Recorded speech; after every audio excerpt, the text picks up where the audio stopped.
नमस्कार दोस्तों, आज हम लोग इस वीडियो में सामाजिक विज्ञान का वीवीआई ऑब्जेक्टिव क्वेश्चन 2024 के लिए हम लोग देखने वाले हैं। ठीक है, तो अच्छे से ऑब्जेक्टिव क्वेश्चन याद करना। आज आप लोगों का क्लास नहीं चल पाएगा, कल से फिर अपना क्लास रेगुलर टाइम से चलने लगेगा। ठीक है, तो देखो आपका क्वेश्चन क्या है, एक एक क्वेश्चन याद करना। ये सब आपका एनसीईआरटी किताब का क्वेश्चन है, ये नहीं कि ये आपको आउट ऑफ सिलेबस से क्वेश्चन लाया गया। ये सब आपके एग्जाम में आने वाला प्रश्न है और कई बार ये क्वेश्चन कई बार पूछा भी गया है, इसलिए इस क्वेश्चन को अच्छे से देखना बहुत ज़्यादा ज़रूरी है। ठीक है, देखो पहला क्वेश्चन क्या है। पहला आप लोगों के सामने मैंने क्वेश्चन शो किया कि काउंट काबूर को विक्टर एमेनुअल ने किस पद पर नियुक्त किया। ये क्वेश्चन बहुत ही ज़बरदस्त है, आपके एग्जाम में क्वेश्चन आया हुआ है। ठीक है, तो इसका आंसर देंगे सी नंबर प्रधानमंत्री। क्या होगा? सी नंबर प्रधानमंत्री। ठीक है, अगला क्वेश्चन आपका 2 नंबर की, फ्रांस में किस शासन वंश की पुनर्स्थापना वियना कांग्रेस द्वारा की गई थी? वियना कांग्रेस द्वारा की गई थी।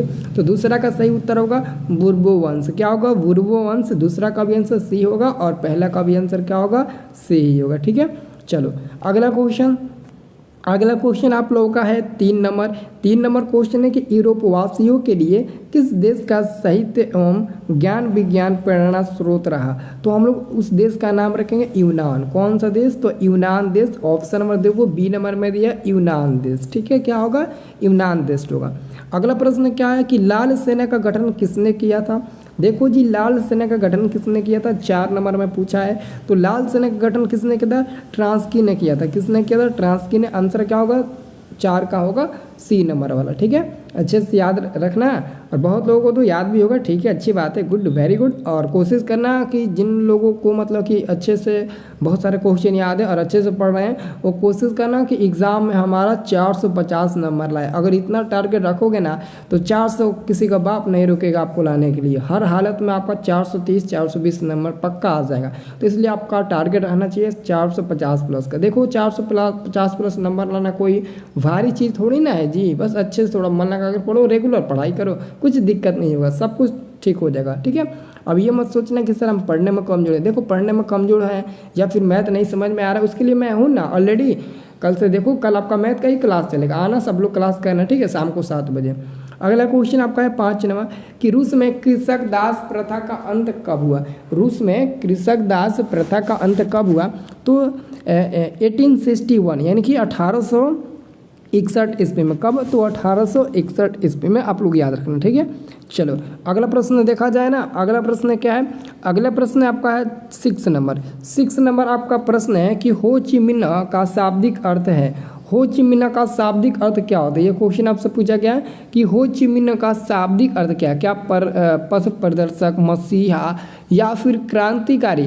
तो हम लोग मसीहा तो नहीं कहेंगे, लेकिन पथ प्रदर्शक हम लोग कह सकते हैं। मसीहा इनको नहीं हम कह सकते हैं। ठीक है, अगला क्वेश्चन क्या है 7 नंबर, वियतनामी कम्युनिस्ट पार्टी के संस्थापक कौन थे? वियतनामी कम्युनिस्ट पार्टी के संस्थापक कौन थे और उनका क्या नाम था? तो उनका क्या नाम था? अरे वाह, क्या बात है, आप तो जीनियस हो जी। आंसर होगा आपका डी नंबर, हो ची मिन्ह। क्या होगा? हो ची मिन्ह। ठीक है, अब देखो अगला क्वेश्चन आपका है 8 नंबर प्रश्न है कि एकीकृत वियतनाम की स्थापना किस वर्ष हुई? एकीकृत वियतनाम की स्थापना किस वर्ष हुई थी? देखो जी, आपका आंसर 8 का होगा डी नंबर वाला, सन 1975 ईस्वी में। सन 1975 ईस्वी में। ठीक है, 1975 ईस्वी में ही ना हमारे देश के अंदर आपातकाल लागू हुआ था शायद। ठीक है, पहले इसका आंसर याद रखो, एकीकृत वियतनाम की स्थापना 1975 ईस्वी में हुई थी। ठीक है, अगला क्वेश्चन क्या है? अगला क्वेश्चन है वल्लभ भाई पटेल को सरदार की उपाधि किस किसान आंदोलन द्वारा दी गई थी? ये भी क्वेश्चन मैं आपको बता चुका हूँ कि वल्लभ भाई पटेल को सरदार की उपाधि किस किसान आंदोलन द्वारा दी गई थी? तो बारदोली। आंसर होगा आपका सी नंबर वाला होगा बारदोली। ठीक है, याद रहेगा ना। ठीक है, चलो अगला क्वेश्चन देख लिया जाए। अगला आपका क्वेश्चन है कि राष्ट्रीय स्वयंसेवक संघ की स्थापना कब और किसने किया था? देखो यहाँ पर 2 क्वेश्चन बन गया, एक तो इसकी स्थापना कब हुई और दूसरा कि किसने किया था। तो ये दोनों क्वेश्चन अलग अलग करके पूछता है। ठीक है, तो इसका आंसर मैं दोनों का एक साथ बता देता हूँ। देखो, राष्ट्रीय स्वयंसेवक संघ की स्थापना सन 1925 ईस्वी में हुआ था और किसने किया था? तो के.बी. हेडगेवार ने किया था। देखो यहाँ पर के.बी. हेडगेवार का नाम दिया है, तो के.बी. हेडगेवार का नाम याद रखना। ये क्वेश्चन आता है इंपॉर्टेंट क्वेश्चन से ये, ठीक है। यानी कि ये VVI है, VVI का फुल फॉर्म क्या हुआ, वेरी वेरी इंपॉर्टेंट, ये क्वेश्चन इंपॉर्टेंट है, ठीक है। अगला क्वेश्चन आपका 11 नंबर, जलियांवाला बाग हत्याकांड कब हुआ था। देखो यहाँ से क्वेश्चन ज़्यादा पूछता है, सब्जेक्टिव भी पूछता है और ऑब्जेक्टिव भी। तो जलियांवाला बाग हत्याकांड याद रखना 13/1919, ठीक है, यानी कि 13 अप्रैल 1919 ईस्वी में, ठीक है। आंसर क्या होना चाहिए, आंसर होना चाहिए सी नंबर 13 अप्रैल 1919 ईस्वी, ठीक है। बहुत ही जगह पर इसका आंसर इधर उधर दिया रहता है, लेकिन आप लोग याद करना 13 अप्रैल 1919 ईस्वी, ठीक है। याद रहेगा ना, बोलो हाँ या ना। अब देखो अगला प्रश्न है, अगला प्रश्न आपका क्या है 12 नंबर। 12 नंबर प्रश्न कहा था कि पावरलूम का आविष्कार निम्नलिखित में किस देश में हुआ था। पावरलूम का आविष्कार फ्रांस, वियतनाम, वो भी नहीं होगा, हाँ इसका आंसर क्या होगा, इसका आंसर होगा आपका ब्रिटेन होगा, ग्रेट देश ब्रिटेन। पावरलूम का आविष्कार ग्रेट देश ब्रिटेन में हुआ था। कहाँ पर हुआ था, हमारा ग्रेट देश ब्रिटेन में हुआ था। कहाँ पर हुआ था, ब्रिटेन में हुआ था, ठीक है। और इसका आंसर हम लोगों ने देखा। अब देखो अगला क्वेश्चन, अगला क्वेश्चन हमारा है 13 नंबर जी। देखो जी आपका ध्यान किधर है, यहाँ पर देखो 13 नंबर, निम्नलिखित में कौन औद्योगिक क्रांति का कारण नहीं था। औद्योगिक क्रांति का कारण कौन नहीं था, 13 नंबर। देखो एक्चुअली में इसका आंसर होना चाहिए ए नंबर, लेकिन बहुत जगह पर इसका आंसर गलत भी दिया रहता है, लेकिन आप लोग इसका आंसर याद रखना धर्म सुधार आंदोलन, ठीक है। आप लोग याद रखना ए नंबर वाला धर्म सुधार आंदोलन, यही आपका उत्तर होगा। अगला क्वेश्चन, इंग्लैंड में औद्योगिक क्रांति किस उद्योग से आरंभ हुई। ये इंग्लैंड में औद्योगिक क्रांति, देखो औद्योगिक क्रांति कहाँ हुई थी, तो इंग्लैंड में। तो इंग्लैंड में औद्योगिक क्रांति किस उद्योग से आरंभ हुई थी, यानी किस उद्योग के कारण वो मतलब कि शुरू हुआ था। तो 14 का आंसर होगा हमारा सी नंबर, वस्त्र उद्योग से। वस्त्र उद्योग मतलब कि कपड़ा लाता, ठीक है। अब देखो अगला क्वेश्चन आपका है, कौन सा सामाजिक वर्ग बुद्धिजीवी वर्ग के रूप में उभर कर आया। कौन सा सामाजिक वर्ग बुद्धिजीवी वर्ग के रूप में उभर कर आया। तो हम लोग 15 का आंसर क्या देंगे, 15 का, हाँ मध्यम वर्ग। क्या होगा, मध्यम वर्ग, ठीक है। आंसर क्या होगा, आंसर आपका होगा मध्यम वर्ग, ठीक है, याद रखना। अगला क्वेश्चन क्या है, अगला आपका क्वेश्चन है 16 नंबर। देखो जी 16 नंबर आपका क्वेश्चन है कि पूंजीपति वर्ग के द्वारा किस वर्ग का शोषण हुआ। पूंजीपति वर्ग के द्वारा किस वर्ग का शोषण हुआ। तो 16 का करेक्ट आंसर होगा ऑप्शन नंबर ए, श्रमिक वर्ग का, ठीक है। किसका, तो श्रमिक वर्ग का। पूंजीपति वर्ग के द्वारा किस वर्ग का शोषण हुआ, तो श्रमिक वर्ग, ऑप्शन नंबर ए होगा 16 का, ठीक है। अगला प्रश्न है कि गिरमिटिया मजदूर निम्नलिखित में किसके उत्पादन में लाया गया था। यानी कि गिरमिटिया मजदूर, आपको पता होगा गिरमिटिया मजदूर कहाँ से, हाँ अरे नहीं वो बात नहीं है, ठीक है। गिरमिटिया मजदूर को निम्नलिखित में किसके आंदोलन में लाया जाता था। यहाँ पर 17 का आंसर क्या होगा, हाँ ठीक है, वेरी गुड, नकदी फसल, वाह क्या बात है। चलो अब देखो अगला क्वेश्चन, हाँ ये क्वेश्चन इंपॉर्टेंट है। ये क्वेश्चन आपका द्वितीय महायुद्ध के बाद, द्वितीय विश्व युद्ध के बाद, ठीक है। देखो क्वेश्चन क्या कर रहा है, द्वितीय विश्व युद्ध के बाद यूरोप में कौन सी संस्था का उदय आर्थिक दुष्प्रभावों को समाप्त करने के लिए हुआ था। तो यूरोपीय संघ, आंसर आपका डी नंबर वाला होगा, ठीक है, अच्छे से याद रखो, ठीक है। अब देखो अगला क्वेश्चन है आपका कि किस पत्र ने रातों रात वर्नाक्यूलर प्रेस एक्ट से बचने के लिए अपनी भाषा ही बदल दी थी। वाह क्या बात है, अपनी भाषा ही बदल दिया था बेचारे ने। आंसर क्या होगा, अमृत बाजार पत्रिका होगा। एक्चुअली में आंसर क्या होगा, आंसर आपका होगा अमृत बाजार पत्रिका, ठीक है। देखो यहाँ पर आंसर क्या दिया है, कहाँ पर दिया है, यहाँ पर देखो दिया है ऑप्शन नंबर सी में अमृत बाजार पत्रिका, ठीक है। चलो अगला क्वेश्चन देखो, अगला क्वेश्चन आपका 20 नंबर है कि गुटेनबर्ग का जन्म किस देश में हुआ था। देखो जिस का जन्म क्या नाम देते हैं उनका, हाँ कार्ल मार्क्स। अगर कार्ल मार्क्स का जन्म जर्मनी में हुआ है तो गुटेनबर्ग का भी जन्म कहाँ पर हुआ है, तो जर्मनी में ही हुआ, इसमें कोई शक करने की बात बिल्कुल नहीं है, ठीक है। अगला क्वेश्चन आपका 21 नंबर क्वेश्चन का आता है कि भारतीय संविधान के बारे में इनमें से कौन सा कथन सही है। आप बताइए कि भारतीय संविधान के बारे में कौन सा कथन सही हो सकता है। देखो पहला देखो, यह धर्म के आधार पर भेदभाव की मनाही करता है, या फिर यह एक धर्म को राजकीय धर्म बनाता है, नहीं ये बिल्कुल गलत है। या फिर सभी लोगों को कोई भी धर्म मानने की आज़ादी देता है, अरे ये बात थोड़ी ना कि सभी लोगों को कोई भी धर्म मानने की आज़ादी देता है हमारा भारतीय संविधान। नहीं, अगर हम हिंदू है तो क्या हम अपने मन से मुसलमान बन जाएंगे, या फिर हम मुसलमान हैं तो हम अपने मन से हिंदू बन जाएंगे, या फिर हम कोई भी जात है तो कोई भी जात बन जाएंगे, ये हमारा संविधान अधिकार नहीं देता है, इसका मतलब ये है, ठीक है।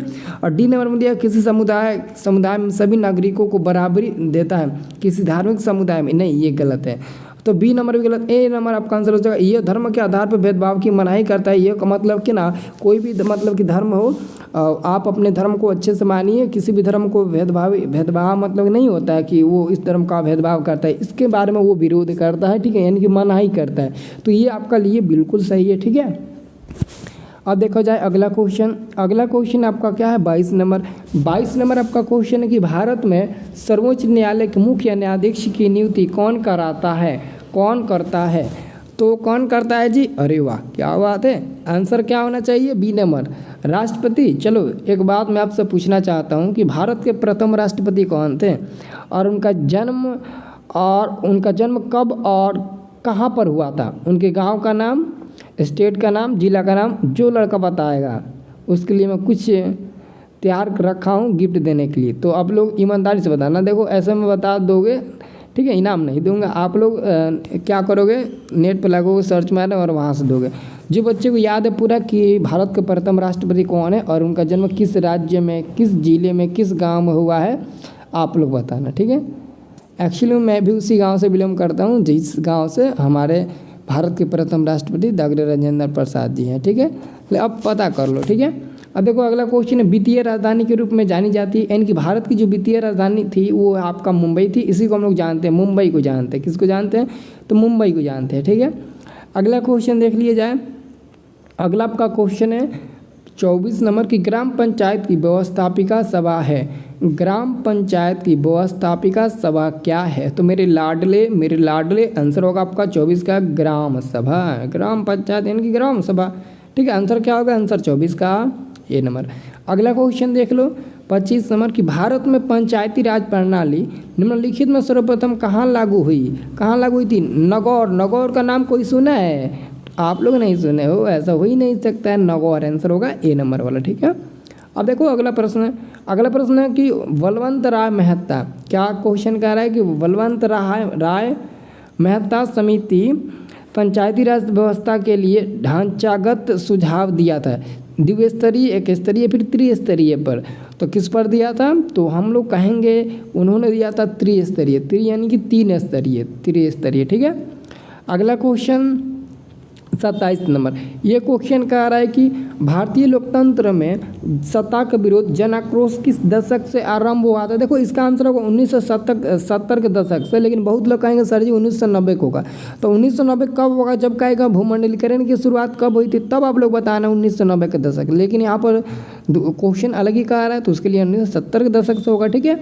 नेक्स्ट प्रश्न देखो, अगला प्रश्न है आपका 28 नंबर कि भारत में हुए 1977 के आम चुनाव में किस पार्टी को बहुमत मिला था। तो हम बता देना चाहते हैं कि 1977 में जो आम चुनाव हुआ था उसमें भारतीय जनता पार्टी को बहुमत मिला था, यानी कि जनता party, option number B, Bharatiya Janata party को बहुमत मिला था भारी मतों से, ठीक है। अगला प्रश्न देख लिया जाए, आपका कितना है, आपका क्वेश्चन है 29 नंबर कि चिपको आंदोलन निम्नलिखित में किससे संबंधित नहीं है। अब यहाँ पर काफ़ी लड़के कन्फ्यूज हो जाएंगे कि क्वेश्चन कहाँ है थी, तो बहुत आसान है, कोई भी कोई ऑप्शन पड़ेगा फटाक से दे देगा, लेकिन यहाँ पर थोड़ा सा कन्फ्यूजन आप लोग हो जाओगे, नहीं कह रहा है ना। तो चिपको आंदोलन निम्नलिखित में किससे संबंधित नहीं है, तो जब नहीं कहेगा तो उसके लिए क्या कहेंगे। देखो ऑप्शन नंबर ए को देखो, अंगूर पेड़ काटने की अनुमति से, आर्थिक शोषण की मुक्ति से, शराबखोरी के विरोध की आवाज़ है। ये तीनों जो है ना ए बी सी, ये तीनों आपके लिए सही है, मतलब कि चिपको आंदोलन से संबंधित है, लेकिन नहीं है उसके लिए आपका आंसर होगा डी नंबर वाला, कांग्रेस पार्टी के विरोध से, ये आपका नहीं होगा, ठीक है। और लास्ट वाला प्रश्न क्या है, लोकतंत्र का मूल उद्देश्य क्या है। मैं चाहता हूँ कि इसका आंसर आप लोग बताओ, देखते हैं कितने लोग बता देते हैं। अभी मैं आपको बता देता हूँ, इसका आंसर बी, चलो मैं क्या करूँ आप लोग बताओ, ठीक है। बी ए नहीं होगा, अब बताओ क्या होगा, सी डी में से कोई एक ऑप्शन चूज़ करो, लास्ट में बता दूंगा वो भी नहीं होगा। बताओ जल्दी से इसका आंसर क्या होगा, जल्दी कमेंट करके बताओ, ठीक है।